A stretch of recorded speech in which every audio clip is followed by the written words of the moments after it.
Welcome students. Today we are going to start with the class modeling. Let's see how the object and class concept has been merged together to find out the concept of your class modeling. As you can see here, what is the meaning of your object? So the object and the classes already we have been discussed in the last classes. So the object is nothing but it is a concept. Okay, it is a entity. So in this when you are going to describe some of the things, that is known as your entity or object, or which one is having some identity, that is known as the object. Here you can see one example given. The two apples can be described as two different objects. Okay, when some person is seeing some any of the things, and if you are giving any description about that, that is known as the descriptive property. So when you will give some identity to any of the things, that is known as your objectives or objects. So that is the identity you need to describe for any of your objects, and that is the meaning of your objects. So the next thing you can see here as classes. So classes, how you are going to define the class? So the class can be defined as the group of your objects. So when you are going to combine all the objects together, that is known as your class. So how you are going to give? Suppose I want to give an example now for the object and class. You take it as the example of your classroom. Okay, suppose third semester class. So now there each student, everyone is having their own identity, and that's the reason each student are known as the objects. And when all the students are put together in one classroom, that is a third semester classroom, that is known as your classes. So what the classes will be consist of? The classes will be consist of the group of objects. So now how many objects are present in my third semester? There are some around 60 students are present. So 60 variety of objects are there in my class. So that is the class name. I can take it as my third semester, and the objects will be my student. So now you can ask me why I have called the student as object, because each of the students are having their own identity. So if I want to describe any of the student particularly, they will have their name, their USN, their email ID, their phone numbers, or their father's name, mother's name. Which one will be uniquely is going to be defined for that particular student. So that's the reason I am calling individual student as the objects. So there are many objects will be there inside my one class. So when one object also you can describe like in the way of their attributes. What is the attributes? Properties.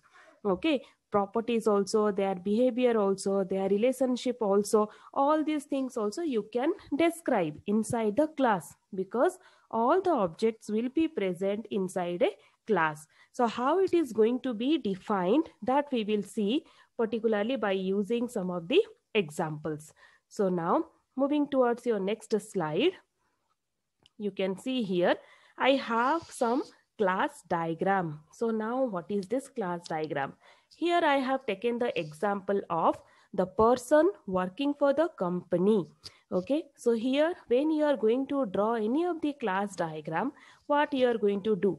This is nothing but you are going to find out the models, or you can say you are going to find out the models of structure. So whenever you are going to give any models to any of the class or their relationship, that time you are going to describe the class. So if you are giving any modeling structure to the class, that is known as your class diagram. So here what I am going to do, a person is working for the company. So what I have done here, the person, you can take it as your objects. The company, you can take it as your class. So many persons are working for one company. The relationship will be like this. So here what is the I told you there will be a relationship in between your class and object. So how you are going to give the relationship? One person can work for your one company. Otherwise, many person can work for one company. So that is the relationship in between your object and class. So in this way, whenever any of the question will come to draw the class diagram, you have to draw the class diagram by keeping all these objects inside the rectangular box. So now these kind of notifications are known as your UML symbol. Okay, more into this UML symbol we will read now.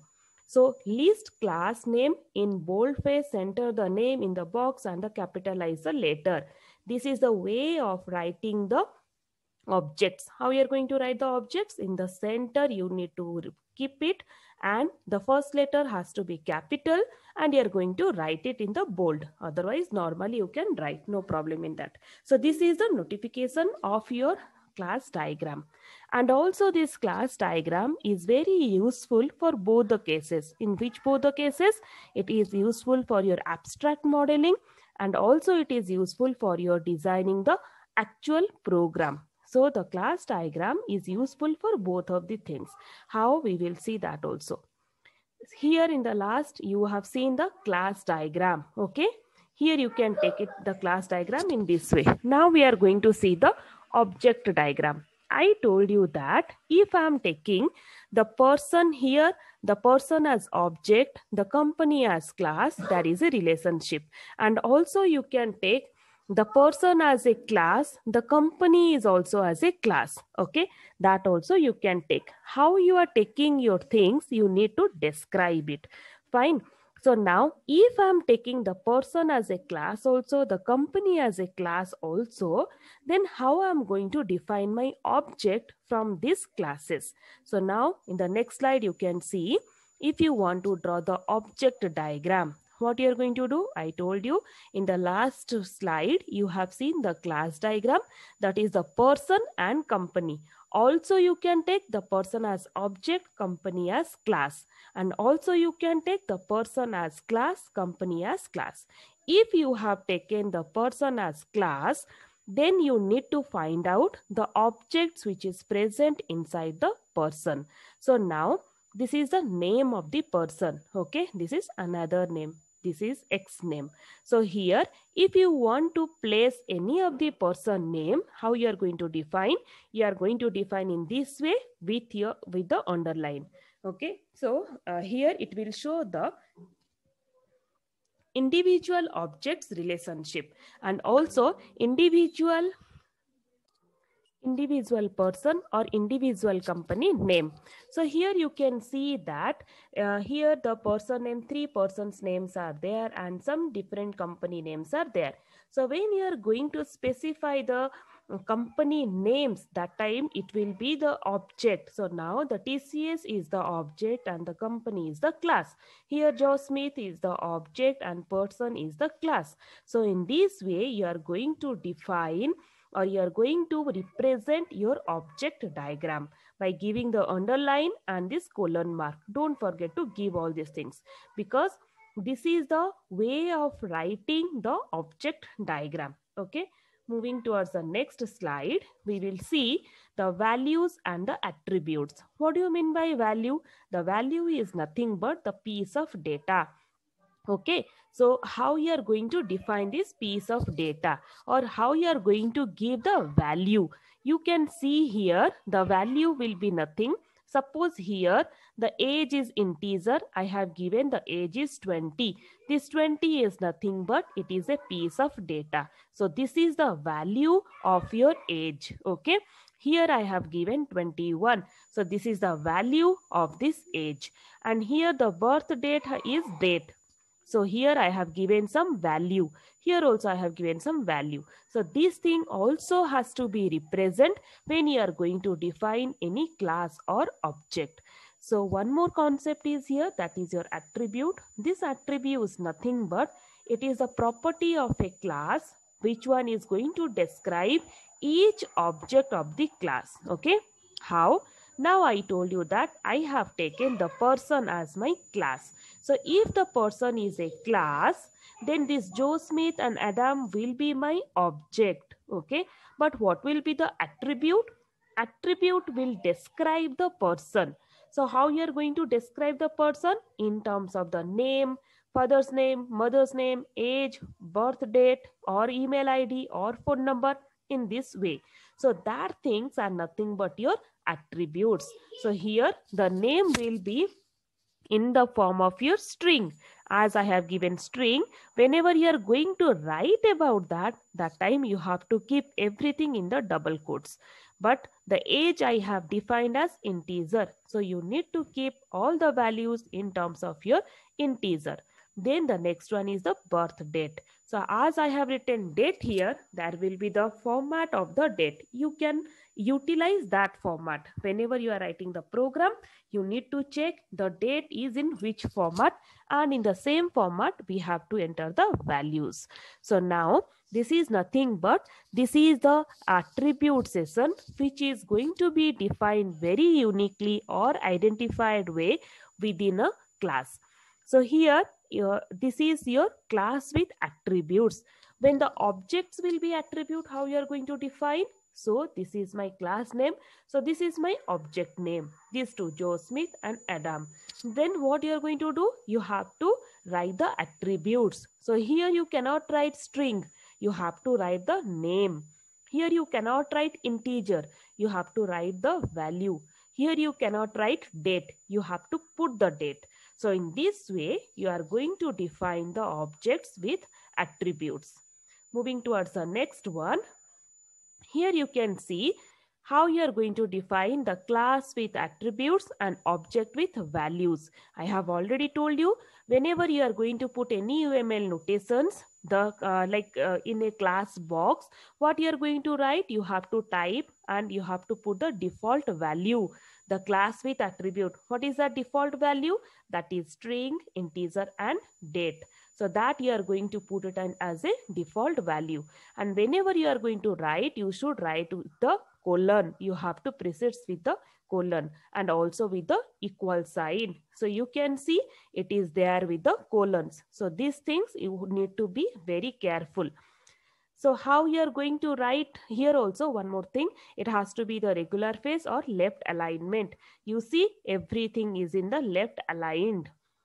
So here how you are going to describe the object with the values, the UML notations. When you are going to write in the next compartment with the object box, you need to write the values. So everything has to be followed by equal sign or the colon. Here I have followed the colon and I have written the values. So in this way, and everything has to be in the left alignment attributes. You see here everything is in the left alignment.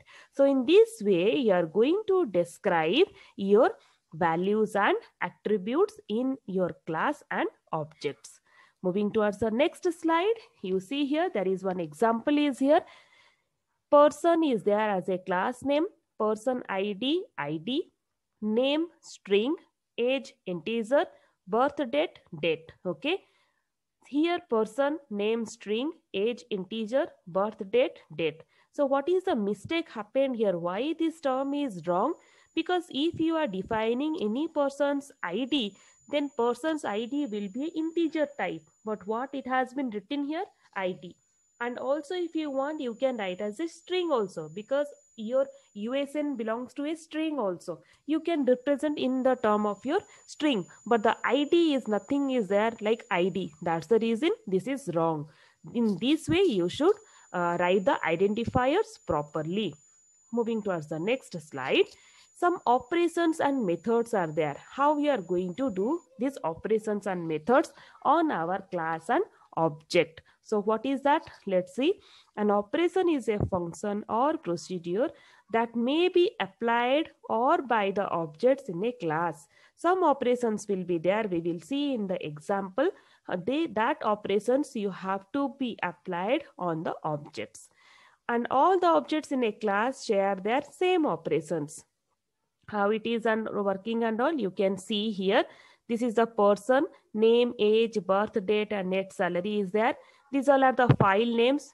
Okay, this is some different. This file is nothing but it is a class name. So if it is a class name, it will have some different terms. Here it is one more class name, that is geometric object. So here also it will have some different values or different attribute names. So what is happening here, everything is not same. Whenever you are going to define any of the class or any of the objects, so you need to check it out how it is going to be written and how the customer can understand that in this way you are going to specify your classes or your objects. So here one more thing is that the same operations may apply. That can be the different also, that can be the same operations, and also this all the same operations are known as your polymorphic. That is, the same operation is going to take place on different forms in different classes. So you are going to use the operation same, but you are going to use for the different forms and in the different classes.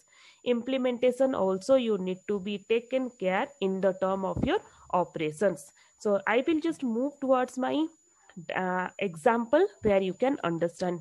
You can see this example. This is the class diagram. Okay, so whenever I will do the class diagram, how I'm going to represent it, I will write here person, I will write company. This is the person name, this is the company name. So you can write person own stock company, otherwise you can write works for, person works for the company, anything you can write. Okay, so now I will do the object diagram for this company and person. How I'm going to do? For the person, I have taken the names. The name is, I have told you, you can give the equal sign also, you can give the colon sign also. So this thing you are going to give any sign with the string value. So this person is working for which company? Let's take this company. This is the company name. So one more person is there who is also working for the same company. Here one more person is there who is working for this company also, IBM also. So he is working for two companies. How it is, maybe before some time he was working for this company, now currently he has joined this company. Here one more person is there who is also working for the IBM company, and here one more person is there who is not working in any of the company. That's the reason it is not represented. So this is nothing but this is your object diagram. So how you are going to represent, we have to go little back of this slide. You can see the links and association concepts. You have to represent this relationship. These links and associations are the means for establishing the relationship among whom? Among the object and class. You can see here the person and the company, they have one relationship. So this is the link. Okay, this is the link in between a person and the company. So here that's the reason the link will be a physical or conceptual connection in between the objects. It can be the objects also, it can be in between the classes also. And also a link is an instance of an association. So now what is the meaning of your association? It is nothing but group of links. Okay, so now you can see how association I have formed. Here group of links has been connected to one company. So this is my association. This is my link. One to one, it is a link. Multiple connections, it is a association. Now here also two links has been connected to IBM. That's the reason this became your associations. So now again let's go back. Here you can see the association describes a group of links with common structure and semantics. It means they will have the same structure and same semantics. Whatever I have told you here itself, the operations and the different forms and the different classes. It can be in the same operation, same class also. So now we are using this operation keyword here. So now next point. All the links in an association connect objects from the same class. You can see here it is connecting to the same class. It is not depend upon that it will connect to the same class. It can connect to the different class also, but it should not create any problem. So an association describes a set of potential links in the same way that a class describes a set of potential objects. So here what is happening, the association has to create the link. Okay, here when they are going to join with the company, they are creating the links in between them. Here also they are creating the links. So this is nothing but, this is how you are going to create the links and associations in between the classes and objects. Here also you can see the association can be bidirectional. It means that the person is working for the company, otherwise the company is holding up this many customers or this many persons. So that is bidirectional. This way also there is a connectivity, and in the opposite way also there is a connectivity. You can say in other way, the student is studying in the college, and is also college is established for the student. So that is a bidirectional meaningful sentence has to be created if you are going to link in through your associations. And association are often implemented in programming language as pointers from one object to another object. So it is in the programming way. So it has to be, you are going to use a pointer concept, and you are going to link from one place to another place. So these all are the connectivity in between your link to one or more objects. And this association is of many types, that is one-to-one association, or many-to-many associations, or ternary association. So this is all about your links and associations.